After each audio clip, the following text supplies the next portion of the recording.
E aí, pessoal, vamos para a nossa última unidade. Agora nós vamos falar um pouco sobre o consumo e a economia global.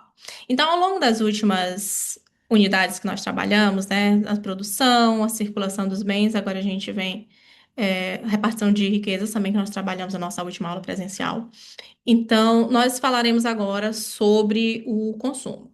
Então, vejam só, né? Existe toda uma cadeia lógica, né? Onde primeiro você tem a produção da riqueza, depois ela circula, tanto o bem quanto o serviço, e esses mecanismos, eles vão organizar a atividade econômica, tá? Agora, na aula, a gente vai avançar para duas temáticas que são fundamentais para a compreensão desse nosso mundo contemporâneo, né? Que é o consumo e as relações econômicas internacionais. Então, assim, todos os dias nós consumimos produtos ou então serviços, tá? Então, nós compramos os alimentos, nós utilizamos transporte público ou privado, nós contratamos serviço de internet, de celular, nós adquirimos roupas, nós consumimos energia elétrica, água. Então, esse consumo ele vai estar presente em praticamente todas as dimensões da nossa vida social.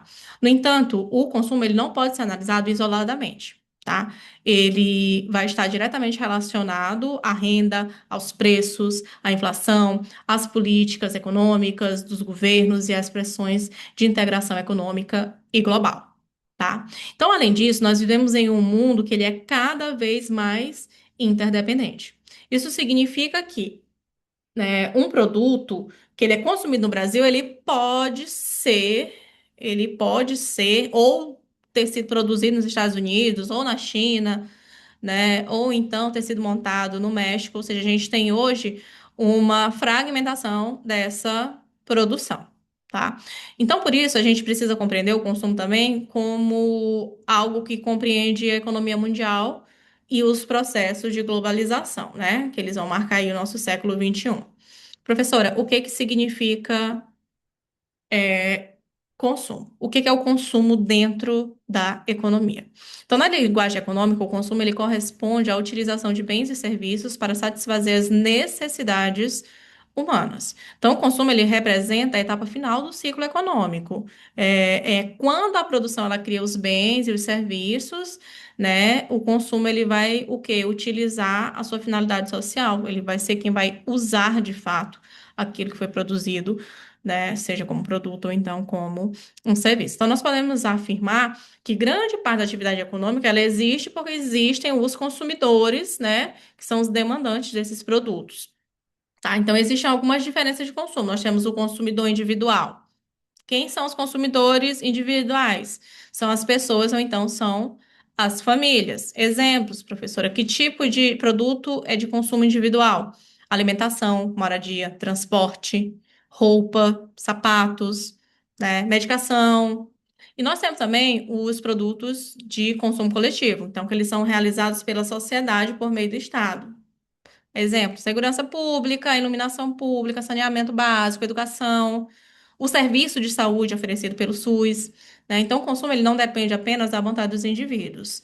Ele vai ser influenciado por diversos fatores, né, que vão ser imperativos na tomada de decisões, tá? Então, o que que que vai ser imperativo aí? A renda disponível, o preço, a publicidade, o acesso ao crédito, a cultura e os hábitos sociais, por exemplo, tá? Então, na sociedade contemporânea, o consumo ele também se tornou um importante elemento de identidade social, influenciando os comportamentos, o estilo de vida e as relações sociais, tá? Então, preste atenção, assim, as nossas escolhas de consumo, elas não são livres. Tá? Elas não são livres. Nós sofremos uma série de influências em diversos meios. Nós sofremos no ambiente social, no ambiente digital, no ambiente familiar, tá? Mercadológico. Então, nós estamos constantemente sofrendo pressões para inclinação de como vai ser feito esse nosso comportamento de consumo, tá bom?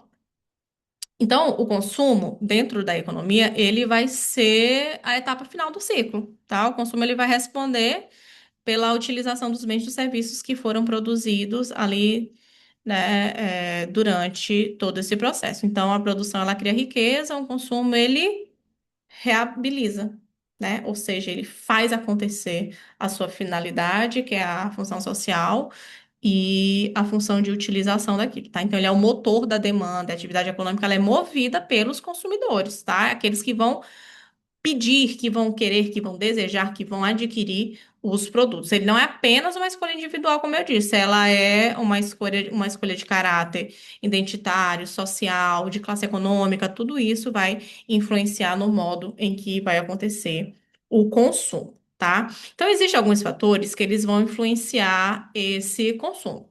Tá? Por exemplo, a renda e o preço, ou seja, vai ser o valor que você vai investir para ter determinado produto. Isso aí a gente vai ter uma classificação de acordo do quanto você tem de disponibilidade financeira para adquirir um produto, tá? Então, existem pessoas que têm uma capacidade financeira maior, elas podem comprar produtos mais caros. Tem pessoas que têm uma capacidade financeira mais limitada, ela vai comprar um produto mais limitado. Só que eu gosto muito de pedir para vocês imaginarem que vocês estão num corredor de um supermercado e tem várias embalagens de leite, tá? Então, eu tenho a caixinha de leite desnatado, eu tenho a caixa de leite integral, eu tenho o semi-desnatado, né? Eu tenho leite com lactose, sem lactose, e cada um desses vai ter um valor diferente, tá? Eu e mais uma outra pessoa que está do meu lado, eu tenho uma renda de R$ 5.000, a pessoa que está do meu lado tem uma renda de R$ 600. Será que a nossa forma de consumir vai ser igual? Evidentemente que não, né? Então, existem esses critérios que eles vão impactar na escolha daquele produto, né? A renda e o preço que aquele produto está sendo disponibilizado. Além disso, nós temos fortemente a presença da mídia, né? A mídia por meio do marketing, que são as formas de publicidade e a cultura de massa que ela vai moldar os desejos e os hábitos sociais de consumo em larga escala, tá? A gente passa por um processo hoje a gente vive em uma sociedade capitalista e o consumo ele é visto como status de poder. Tá? Então, outrora, as pessoas pensavam assim: ah, posso ter apenas um perfume. Um perfume é o suficiente para mim. Hoje não. O perfume ele é status de poder. Então você precisa ter vários perfumes. Existem pessoas que sequer têm condição de adquirir um, mas o marketing, a publicidade, ele faz com que nós acreditemos que nós precisamos ter dezenas de perfumes, um para cada ocasião, um para um dia, um para a noite, um para o trabalho, um para ficar em casa, um para dormir, um para usar no pós-banho. Então, são as formas como a publicidade nos impacta para que nós possamos fazer o consumo de determinados produtos. Além do marketing, nós temos também o acesso ao crédito. Como eu falei na unidade anterior, o crédito é a facilidade que é dada ao consumidor para que ele possa ter acesso imediato a um produto, mesmo ele não tendo, né, recurso financeiro disponível ali, mas de um momento futuro ele terá, tá? Então, é aquela história, compra agora, depois você pensa como vai pagar, tá? E aí a gente, mais uma vez, eu reforço a figura do superendividamento que está acontecendo, né? As pessoas compram agora porque têm acesso ao crédito, mas acabam não percebendo que esse crédito, em determinado momento, ele precisa ser pago, tá bom? Então, pessoal, a gente vai ter as categorias de consumo social, como eu já falei para vocês, a gente tem o individual, a gente tem o coletivo, o individual é o que eu utilizo, meu núcleo familiar, e o coletivo é que a sociedade utiliza. Diante disso, né, dentro desse consumo, nós vamos ter o déficit público e as suas formas de financiamento. O que que é déficit? Falei para vocês na unidade anterior. É a falta de algo, está em deficiência, está em menor quantidade. Então, além das famílias e das empresas, os governos também participam ativamente da economia. Tá? Então, para financiar suas atividades, o Estado ele arrecada recursos, principalmente por meio dos tributos, né? E esses recursos eles são utilizados para custear os serviços e os investimentos. Entretanto, nem sempre a arrecadação ela vai ser suficiente para cobrir todas as despesas governamentais. Tá? Então, quando os gastos do governo eles superam a sua receita, ocorre o chamado déficit público, ou seja, o Estado recebeu menos do que o necessário para manter os seus serviços. Tá? Então, nesse momento, né, em termos simples, o déficit público ele representa uma situação que o governo gasta mais do que arrecada. Exatamente, ele gasta mais do que arrecada. Então, existem diferentes formas de financiar esse débito. esse déficit, tá? Primeiro, a gente tem a figura da emissão dos títulos públicos. O que que são títulos? São títulos de crédito, tá? São quando o Estado, o governo, ele toma recursos emprestados junto a investidores, ou seja, ele vai pegar um cheque, vamos pensar assim, tá? Para facilitar. Pegou um cheque emprestado, tá? Nós temos ainda o empréstimo interno e externo, né? O Estado ele pode captar recursos junto a instituições financeiras nacionais ou internacionais. Olha, o BRICS, né, que é o Banco Internacional, tá? O FMI, é o Fundo de Investimentos Internacionais, podem fornecer esses recursos, tá bom? Nós temos ainda a emissão monetária. O que que é a emissão monetária? É o momento em que o Estado ele autoriza, né, a criação, na verdade, a criação, não, a produção de moeda. Que é mestre, produção de moeda, produção de dinheiro, gente. Ir lá para o Banco Central produzir moeda, produzir cédulas, tá? Então, também é uma forma de combater esse déficit, tá bom? Então, essa última alternativa que eu trouxe para vocês, a da emissão de moeda, ela tem um problema, porque quando é colocado mais moeda em circulação, ela pode contribuir diretamente para o aumento da inflação, que a gente vai já falar sobre ela, tá? Então, o debate sobre o déficit público, ele vai dividir economistas, né? Vai ter economista que vai defender que a solução é uma, que a solução é outra, tá? Então, o importante é que a gente consiga entender que em cada período de crise, o aumento dos gastos públicos, ele pode estimular, sim, a economia e ele pode, inclusive, reduzir o desemprego. Olha que loucura, né? Parece contraditório, mas pode ser que aconteça isso. Então, vamos lá, professora, me ajuda aqui a entender. Primeiro, quais são os métodos de financiamento para o poder público? A emissão de títulos públicos, tá? Então, nele, o governo ele vai tomar recurso emprestado com investidores. O que que acarreta? Aumento da dívida pública interna. Ah, tá, entendi. O governo vai ficar endividado, mas só internamente. Isso, tá? A outra opção que tem, empréstimos. Vai pegar esses empréstimos junto a quem? Junto aos grandes bancos, né? O FMI ou o Banco Mundial. Então, é uma dependência financeira e um compromisso, né, de fazer o pagamento por meio de juros, tá? A gente vai ter os juros. Lembra que o capital se remunera através de juros? Isso, tá? E nós temos ainda a emissão de moeda, que ela vai aumentar a quantidade de dinheiro que está em circulação no mercado, porém, há grandes riscos de aumentar a inflação, tá bom? Professora, e o que é inflação? Que a senhora está falando aí, eu não sei o que é inflação, ouço falar, vejo na TV, vejo no jornal, mas eu não sei de fato o que que acontece, né? O que que ela é? Te acalma, que eu vou te explicar agora, tá? Então, a inflação, ela é um dos fenômenos econômicos mais importantes para a vida das pessoas, tá? A inflação, ela corresponde ao aumento contínuo e generalizado dos preços dos bens e dos serviços ao longo do tempo. Calma, vou repetir para ti. A inflação corresponde ao aumento contínuo e generalizado dos preços dos bens e dos serviços ao longo do tempo. Ou seja, ele é um acréscimo no valor de um serviço, ele é um acréscimo no valor de um produto em determinado período de tempo, dentro de um lapso temporal. Então é importante destacar que a inflação ela não significa um aumento isolado de um único produto. Ela não vai aumentar um único produto, tá? Ela vai interferir diretamente em vários setores da economia. Então, ela ocorre quando há uma elevação generalizada nos preços dos produtos, tá bom? Então, quando a inflação ela aumenta, o poder de compra da moeda ele vai diminuir. Então, aqui é uma grandeza inversamente proporcional. Quanto mais alta a inflação, mais elevada, menor o poder de consumo, certo?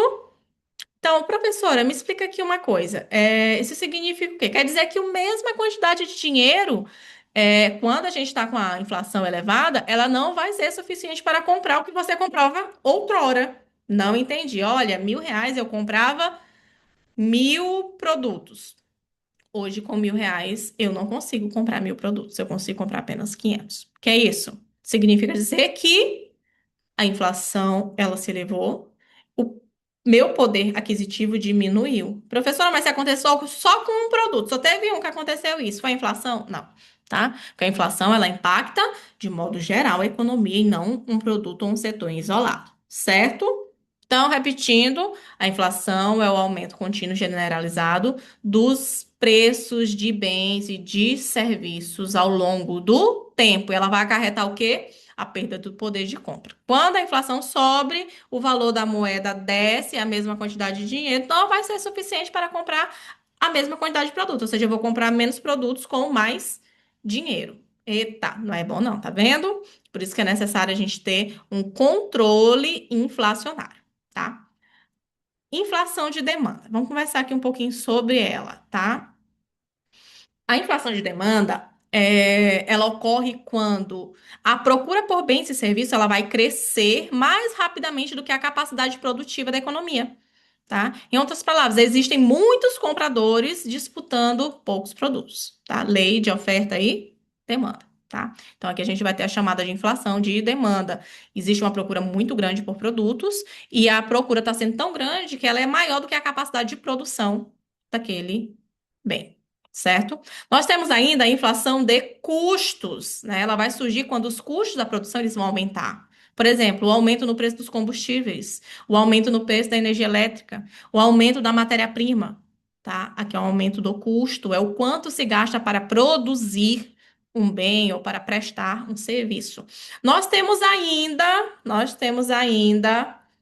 a inflação monetária, tá? Professor, que essa inflação monetária é aquela que vai estar relacionada ali ao crescimento excessivo da quantidade de moeda em circulação, que eu já falei para vocês, tá? E por fim, nós temos a estrutural. A inflação estrutural, ela é associada aos problemas de estrutura da economia, né? Por exemplo, a gente tem um gargalo produtivo e a gente tem dificuldade em infraestrutura, tá? Como assim, professor? Eu tenho muito produto sendo produzido, mas esse produto ele não consegue circular, né? Então aí eu tenho a compreensão de que essa dificuldade na circulação ela é uma causa estrutural, tá? E em razão disso a gente tem um aumento no custo, certo? Então a compreensão dessas causas ela vai ser fundamental para a gente conseguir entender a elaboração das políticas econômicas que vão ser adequadas para a solução do problema, tá bom? E professora, e esses tipos de inflação e as suas consequências, como é que a gente consegue identificar elas? Vamos lá, tá? Primeiro vamos pensar quais são os impactos que a gente vai ter na instabilidade de preço. Primeiro, a gente tem uma redução do bem-estar. Como assim, professora? Gente, o salário ele não consegue mais adquirir os mesmos bens que eu adquiri outrora para manter a qualidade de vida da minha família. Um aumento das desigualdades. Os grupos mais vulneráveis vão ficar cada vez mais vulneráveis, porque elas vão ter acesso a cada vez menos valor, né? Então, elas vão sofrer mais danos, um impacto maior. Professora, quando a inflação está muito alta, o que que é comum que aconteça? Que a faixa de pessoas na linha de pobreza e extrema pobreza aumente. Por quê? Porque a quantidade de recurso financeiro que ela tem disponível, ela não vai mudar. Ela não vai acompanhar essa elevação da inflação. Pelo contrário, a inflação aumenta, o que ele ganha diminui. Ou seja, essa pessoa ela não vai conseguir manter de modo algum o mesmo padrão de vida que já é baixo, tá bom? Professora, e a insegurança econômica? Então, é dificuldade extrema para planejar investimentos a longo prazo. Isso aqui vai impactar diretamente a vida das empresas, iniciativa privada, tá?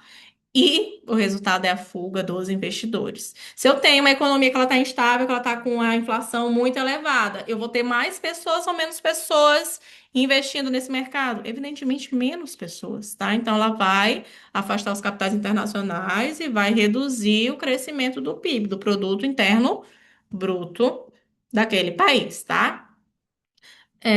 Professora, ainda com relação a essa inflação, o que que a senhora pode me explicar? Olha só, a inflação, ela pode apresentar diferentes intensidades, tá? A gente tem a inflação moderada, né? Que aqueles preços, eles aumentam de uma forma gradual e controlada, ou seja, você consegue perceber essa elevação, mas está tudo sob controle, tá? Nós temos ainda a inflação acelerada, tá? Essa inflação acelerada, a gente tem um aumento crescente muito rápido, né, no preço dos bens e vai gerar uma insegurança econômica muito grande, tá? E a gente tem a hiperinflação. A hiperinflação é o caos, né? Ela é caracterizada pelo aumento extremamente elevado dos preços em um curtíssimo espaço de tempo. tá? O Brasil ele viveu esse período de forte inflação, principalmente ali nas décadas de 1980 e os inícios dos anos 90. O que que a gente estava vivendo ali, gente? Hã? Nós estávamos transitando, saindo exatamente, da ditadura militar, estávamos ali voltando ao Estado Democrático de Direito, tá? Então, essa reestruturação fez com que o nosso país ele passasse por um período muito severo, né, de inflação, tá? Inflação elevadíssima, e aí o Estado ele precisou intervir muito diretamente para tentar minimizar os impactos, né, que eram causados ali à população. Então, porque quando a gente tem esse descontrole na inflação, automaticamente a gente tem uma redução do poder de compra, então o salário, eles vão perder valor, né? Porque eles não vão acompanhar o aumento dos preços, né? O aumento das desigualdades sociais, as empresas e os consumidores, eles vão passar por mais dificuldades, né? Para planejar e para investir, né? E para controlar os gastos. A gente vai ter uma insegurança econômica, eu já falei para vocês, e a gente vai perder investidores, tá? Diante disso, dentro da economia, tudo vão gerar escolas, tá? Então, a gente vai ter aqui as chamadas escolas, né, sobre a inflação, escolas de economia, tá? Vamos iniciar falando sobre a escola monetarista, tá?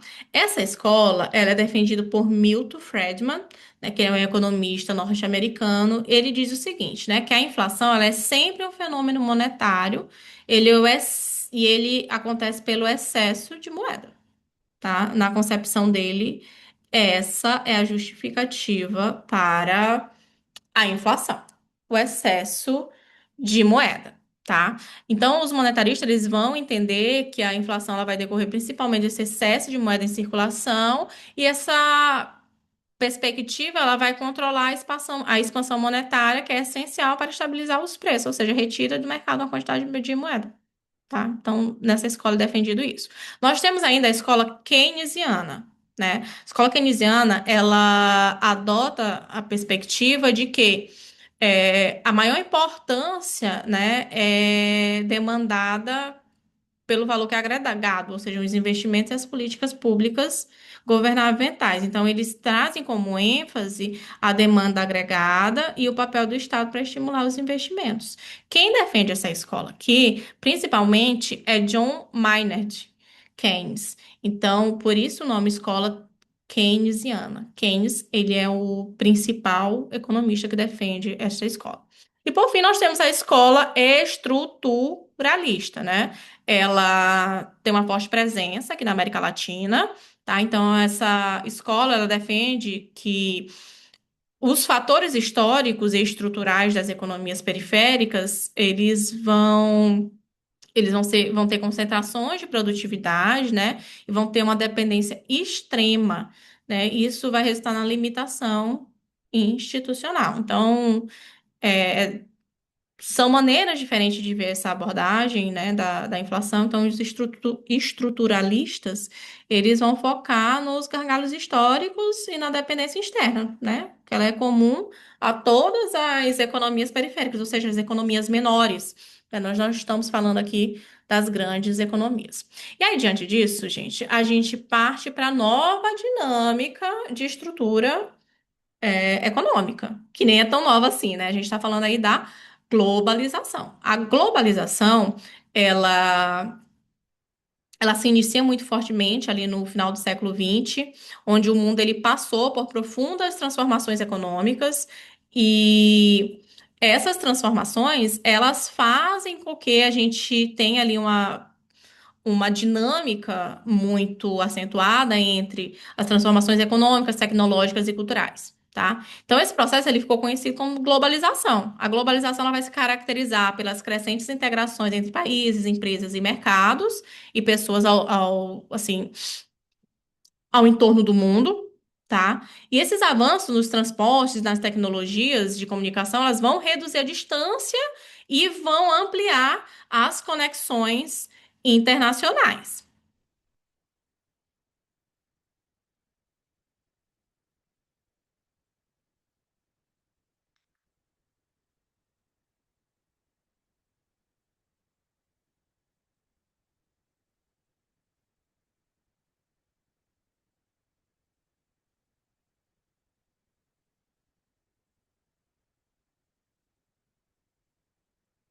Então, em outras palavras, né, o que a gente observa é que através da globalização, a gente tem uma interligação entre os estados, entre os sujeitos econômicos e também entre os sujeitos privados, tá? Ela não fica restrita somente aos estados, tá bom?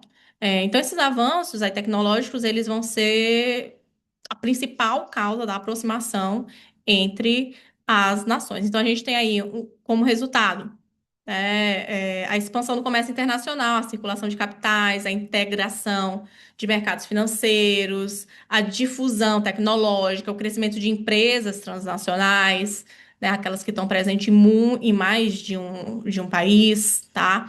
E a globalização também vai trazer oportunidades econômicas muito importantes, tá bom? Além disso, gente, ela vai gerar alguns pontos negativos, tá? Quais são os pontos negativos? Por exemplo, ela traz uma dificuldade relacionada às desigualdades, né? Então, a concentração de riqueza e a dependência econômica dos países menos desenvolvidos, eles acabam ficando ainda mais dependentes dos países mais desenvolvidos, tá? Então, pensem comigo, gente. A globalização, ela beneficia igualmente todos os países e os grupos sociais? O que que vocês acham? Tá? A gente pode conversar sobre isso depois, tá? Então, aqui, a globalização, ela é um processo onde tem a aproximação dos estados e das pessoas, né? Gerando aí uma grande expansão do comércio, da circulação de capitais financeiros e a difusão tecnológica, tá bom? E, como resultado, a gente vai ter a integração regional. O que é integração regional? É a ligação direta entre países e regiões. Então, nós vamos ter aí o surgimento dos blocos econômicos, né? E com eles a integração dessas regiões. Então, no cenário globalizado, muitos países eles passam a formar blocos econômicos. Esses blocos econômicos eles são associações entre os países que buscam ampliar a cooperação econômica e facilitar o comércio, tá? Entre os principais objetivos são reduzir barreiras comerciais, estimular o investimento, fortalecer a competitividade internacional. E nós temos alguns exemplos muito fortes. Nós temos a União Europeia, né, que é um bloco econômico europeu. Nós temos o Mercosul, que é um bloco econômico e político aqui sul-americano. Nós temos também a Associação das Nações do Sudeste Asiático, que é a ASEAN, e temos também outros blocos muito conhecidos, tá? Vamos lá, falar um pouquinho mais sobre eles. Esses blocos, eles têm como principal função trazer estratégia de aproximação e de expansão de mercado, tá? O bloco internacional principal da nossa região aqui, né, é o Mercosul, tá? O Mercosul, ele é um bloco econômico da América do Sul e ele é denominado como Mercado Comum do Sul, por isso Mercosul, o nome. Ele foi criado em 1991 e o objetivo principal dele era fortalecer a integração econômica regional, tá? É, então, assim, no Brasil, a gente teve aí o Brasil como signatário, a Argentina, o Uruguai, o Paraguai. Anos mais tarde, nós tivemos outros países adentrando, outros saindo também. Hoje, nós temos o Canadá também fazendo parte do Mercosul, muito interessante, né? O Canadá também se filiou, o que é muito bom, porque a gente acaba aumentando aí as nossas fronteiras, né? Para importação e exportação. Então, o bloco ele vai buscar facilitar a circulação de mercadoria, ampliar o comércio regional e promover a cooperação entre seus integrantes, tá? O Mercosul ele vai celebrar vários acordos internacionais entre esses países com o objetivo de ampliar ainda mais esses mercados e fortalecer as relações econômicas. O Mercosul ele tem um ponto especial, porque além de ser um bloco econômico, ele é um bloco político. Tá? Os países que fazem parte do Mercosul, eles não exigem, por exemplo, dos cidadãos que fazem parte desses países, né, a necessidade de autorização para ingressar nos seus territórios. Então, nós temos passe livre aqui na região sul-americana, tá? Então, é um ponto bem bacana também. Professor, o que mais que a gente tem? A gente tem os acordos e os acordos e os organismos internacionais. O que que é isso, professor? É diferente uma coisa da outra? É diferente sim, meus amores, tá? Então, assim, na economia internacional, ela é regulada por meio de acordos multilaterais. Eu já falei para vocês que cada estado, cada país, tá? Quando eu falo estado, eu falo aqui estado, nação, cada um deles são independentes. Então, assim, eles possuem autonomia e soberania. Nenhum país se sobrepõe ao outro, tá? Então, para que exista uma tratativa, uma boa relação internacional, esses países celebram os chamados acordos internacionais. Acordos ou tratados internacionais vai depender muito do objetivo, tá? Como a gente está falando de economia, são acordos. Tá? Então a gente vai ter, por exemplo, aí um grande exemplo a Organização Mundial do Comércio, a OMC, a OMC. A OMC, ela é um grande acordo onde vários países do mundo são signatários, ou seja, assinaram em conjunto, eles fazem parte. Além disso, nós temos algumas fundações, instituições, como é o caso do Fundo Monetário Internacional. É um grande fundo de investimento, né? Nós temos ainda o Banco Mundial Internacional, que é uma instituição financeira internacional que ela pode financiar diversos países. E temos ainda a Organização das Nações Unidas, a ONU, né? A ONU ela tem um papel bem mais social, né? Ela se ocupa aí das causas humanitárias, é uma organização respeitadíssima, da qual nós também fazemos parte, tá? O nosso país, ele faz parte da ONU. Então, essas instituições elas vão exercer funções relacionadas à cooperação econômica, ao financiamento internacional, à resolução de conflitos comerciais e também à promoção do desenvolvimento, tá? Desenvolvimento econômico dos países que delas fazem parte. Então, essas instituições elas vão exercer um papel fundamental, né, nesse processo de globalização, certo? Então, gente, o que é que a gente conseguiu perceber aqui? Que a gente passa pela produção, a gente pega matéria-prima vinda da natureza, transforma em produto acabado que vai para o mercado, que precisa circular, ele vai movimentar para chegar ao consumidor final. Dependendo do modo como o mercado está se comportando, esse consumidor ele pode adquirir mais ou menos produtos de acordo com como vai estar a inflação. Essa inflação é estudada por três escolas diferentes. E uma das formas de tentar combater as inflações é expandir os mercados, né? E para isso, os países eles acabam fazendo parte, fazendo grandes acordos e adentrando em blocos econômicos, certo, gente? Então, uma economia que ela é globalizada, ela é algo positivo, mas a gente precisa pensar assim, até que ponto as decisões econômicas que são tomadas em outros países podem afetar o nosso cotidiano, né? O preço que nós pagamos por essa interação, será que ele realmente vale a pena? E aí? Será que é um processo que ainda tem como ser desfeito? Será que o país ele pode trabalhar em isolado? E eu já adianto para vocês, né, gente, que a resposta é negativa. Hoje não existe mais a possibilidade desse movimento de afastamento dos mercados internacionais, porque seria um suicídio político para um país, para uma nação, e a gente tem exemplos disso todos os dias. É isso, meus queridos. Aqui a gente encerra os nossos conteúdos letivos. Eu estou deixando material para vocês acompanharem, além dos vídeos, e vou deixar uma atividadezinha para vocês, para a gente encerrar o nosso período maravilhoso e aguardo vocês na nossa avaliação. Tchau, tchau.